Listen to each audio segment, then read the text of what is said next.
My name is Timothy Donahue. I am the Chief of Surgical Oncology and a Professor of Surgery at the David Geffen School of Medicine at UCLA and UCLA Health.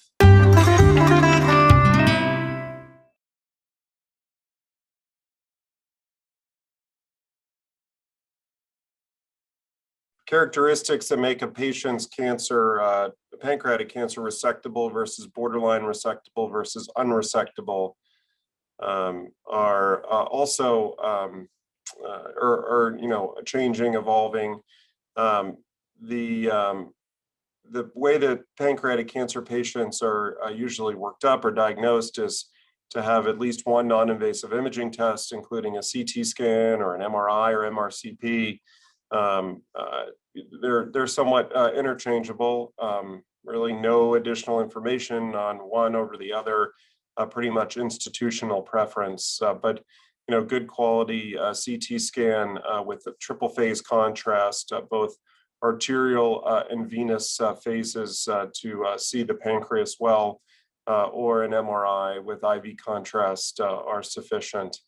Oftentimes, patients will also have an endoscopic ultrasound to locally stage the pancreatic cancer. I think that most literature suggests or shows that endoscopic ultrasound is about equivalent to non-invasive imaging at locally staging pancreatic cancer. So don't always use that as an adjunct to the CT scan or MRI for local staging, but with the endoscopic ultrasound, the tumor can be biopsied with the shortest pass of a needle for the potential of seeding, which has been, I'd say, indirectly reported from percutaneous biopsies. Localized pancreatic cancers or resectable, potentially resectable pancreatic cancers are those that are limited to the pancreas or can have grown outside of the pancreas to ideally not involve any of the surrounding blood vessels.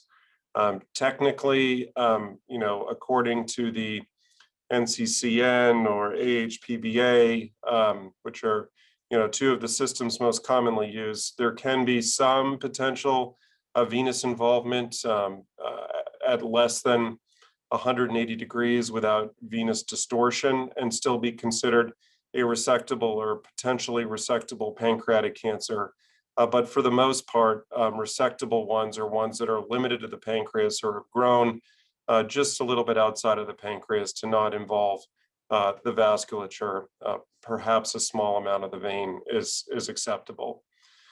Borderline resectable pancreatic cancers are those tumors that have grown just a little bit bigger than the potentially resectable tumors and involve either the superior mesenteric or portal veins, technically by the NCCN to greater than 180 degrees, or have shown signs of venous distortion. So oftentimes you see a tear dropping at the vein or an impingement of the vein as a result of the tumor. The borderline resectable tumors also include those that could potentially involve the superior mesenteric artery, which is in the region, to less than 180 degrees, or also included is a short segment of the hepatic artery in the borderline resectable category. That's all for head tumors. Tumors that are located in the tail, the neck, or the body of the pancreas. Borderline resectable tumors can also involve the celiac axis or hepatic artery because those tumors after treatment are sometimes resected with what we call an Appleby procedure. So, the definitions differ depending on where the tumor is located. Most commonly, or most tumors are in the head of the pancreas, at least 2/3 of them or so. But the definitions for the body tumors are a little bit different. The last category, the unresectable tumors, or what are considered, I'd say, the locally advanced pancreatic cancer, are those tumors that have grown a little bit more than the borderline ones to involve more of the vasculature that's present, that's located near the pancreas. So usually see encasement of the superior mesenteric artery for head tumors, encasement of the celiac artery, or encasement of the hepatic artery. So quite extensive involvement of the vasculature surrounding of the pancreas.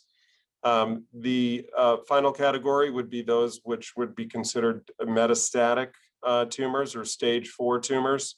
And those are tumors that have spread to distant organs like the liver, or the lungs, or the peritoneal surface, or also could have spread to lymph nodes that are outside of what are considered to be the field of resection. So sometimes we see tumors go to mesenteric lymph nodes of the small bowel, or even, aortocaval nodes, which are posterior to the pancreas, between the aorta and the IVC, is also considered M1 or metastatic disease. All in all, these different categories correlate with survival. They correlate with probability of having a surgical resection.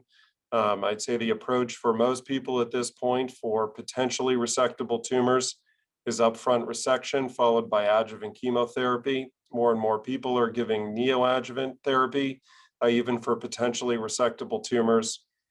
Borderline resectable tumors, now I'd say at least 75 to 85% of those patients will undergo a surgical resection after a course of upfront chemotherapy, sometimes radiation therapy.